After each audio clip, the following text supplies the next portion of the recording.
personality in your relationships. So, but she just has such a warm, giving, kind spirit. And on top of that, she's hugely, highly qualified and educated. So that's an even, added benefit. And beautiful lady, has a tremendous husband. Okay, so behind every good woman, there's a good man too. We're not gonna leave you out.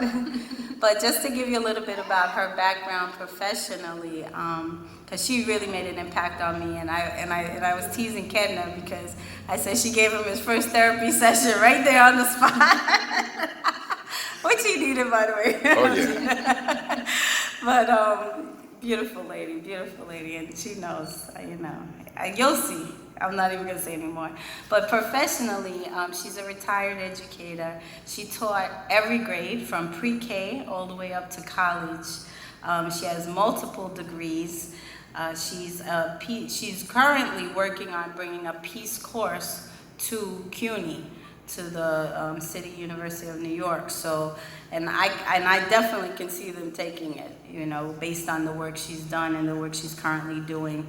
Her company is called Untethered LLC, and she's a mindfulness consulting service. So think about that, mindfulness consulting service. So she teaches you ways to be mindful in your workplace, at home, in your relationships, and so forth. So besides that, she's in great shape. She's an endurance athlete. I mean, she does marathons, mountain climbing. She's a yogi. So totally well-rounded individual. And she's committed to peace, education, and mindfulness. So I'm gonna have her come up, tell you a little bit more about what she does and the wonderful work she's doing, and she's gonna talk to us about education. So she's our keynote speaker for today, and we are honored to have her with us. So please help me give a warm round of applause to Miss Yvette Miller.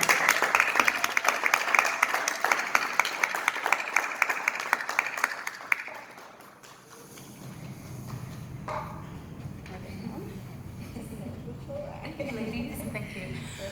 Well, good evening. Good evening. Do you know the colors that I am wearing? What colors am I wearing? Green. I'm sorry? Green. No. Go ahead. What colors am I wearing? Red. Blue with a patch of white. What does all of that symbolize? Wait. Oh, wait, hold on now. Wait a minute. Does that not symbolize? Okay.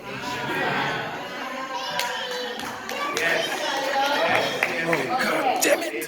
So yes, it does. So tonight, that's right. Tonight, I am coming to you to share a story that you already know about. It is about Haiti. It takes place in Haiti.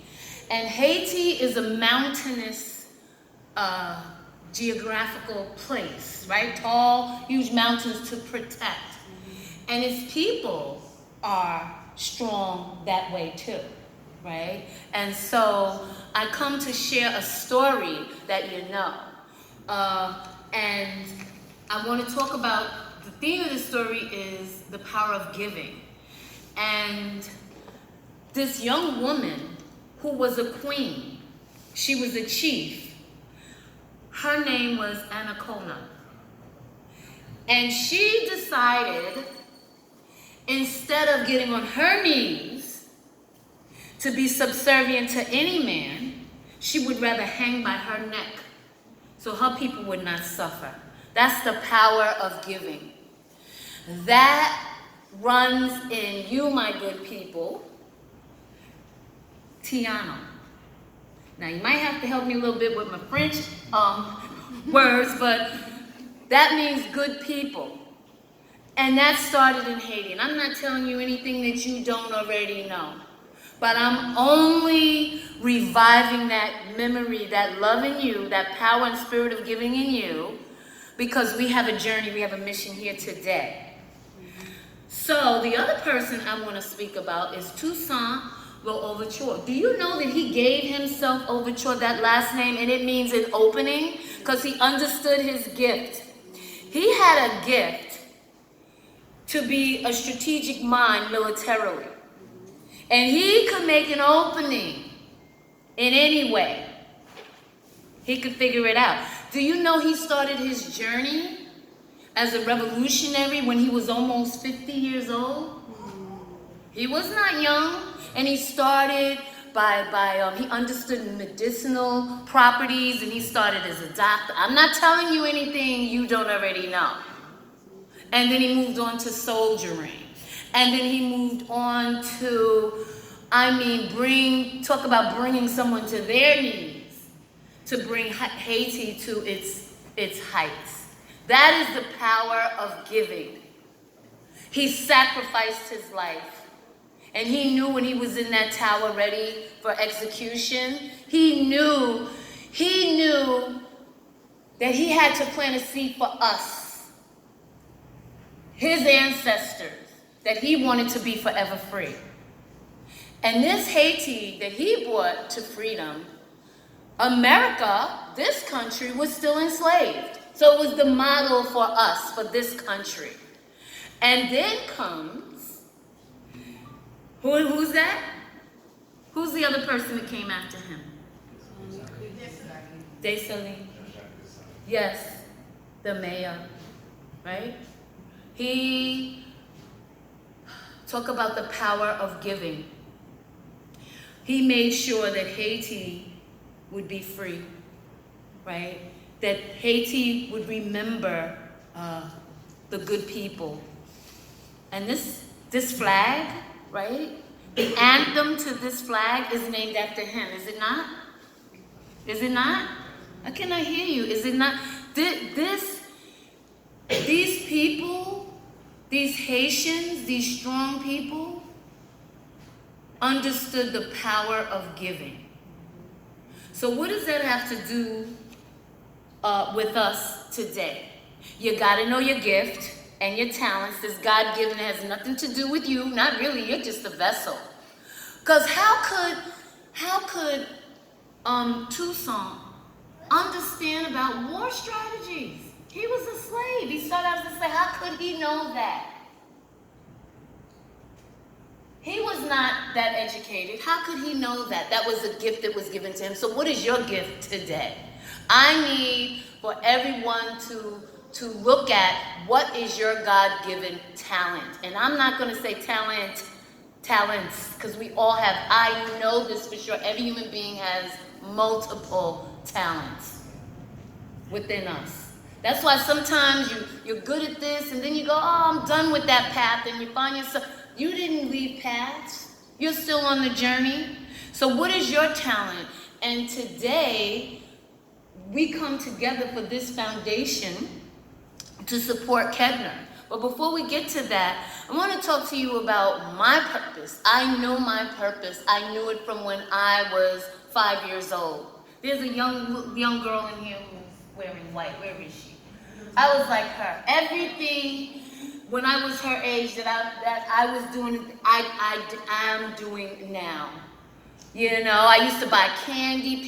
Candy was a penny back then. I buy penny candy. I was born and raised right here in New York, right? And there was penny candy at the store, and I'd get it while the boys played football. I would sell the candy. You know what that was? That was an entrepreneur, right? And I loved fashion. And my mother, and I know I might be speaking to some of you because as parents, we want our children to be successful. And sometimes that might look like a doctor or a lawyer. But for me, I wanted to be many things, but I wanted to be a fashion designer. And my mother said, well, you're not going to school in Manhattan, because the school I wanted to go was in Manhattan. So I did a little bit of upstream management. I told her there was no computer. I got the application. And the school I was in, I went to Cardozo High School, and the art teacher there helped me with my portfolio. And I told my mother, you signed the dotted line because I have to go where I must be. And that is designing clothes. And I went there, and that was the independent spirit that I had.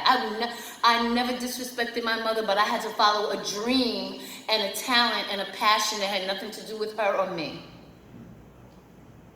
And there I discovered acting and public speaking in that high school. And I learned about meditation and mindfulness right in 11th grade. And I became a vegetarian, and I'm still one. You must follow your passion. You must follow your dream. And if your parents want you to be this, and if they want you to fly, and you got paddles that make you want to swim, you got to swim. Ain't got nothing to do with you. Khalil Gibran once said, he's this famous poet, ancient poet, he said, your children come through you, not to you. And this is why we want to educate these children so they understand their worth, they understand their gift, they understand right where they are, they have the capacity to give. Whether it's a smile amid the adversity, whether it's the playfulness of a child, because the Bible talks about being like little children, that innocence, that knowing.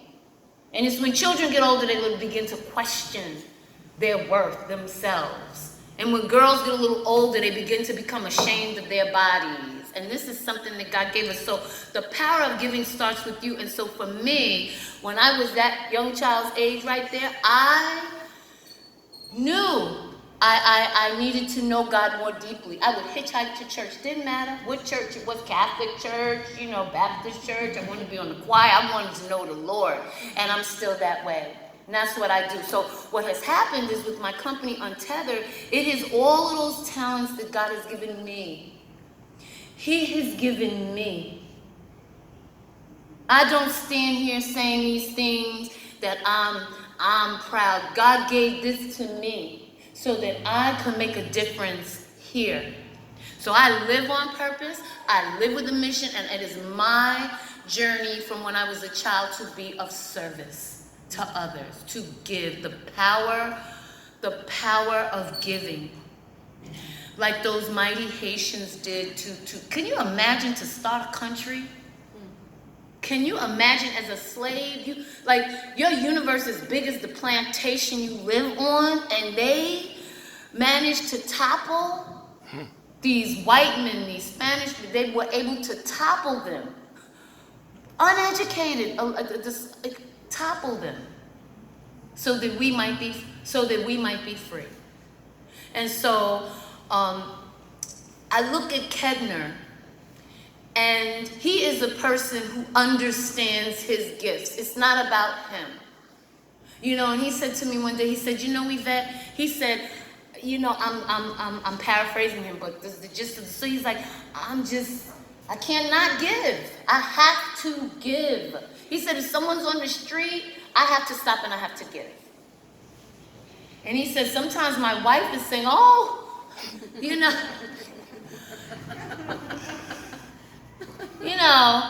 but Kedner's like, I must. And if you know anything about your talent, and if you know anything about the God I know, you must. And the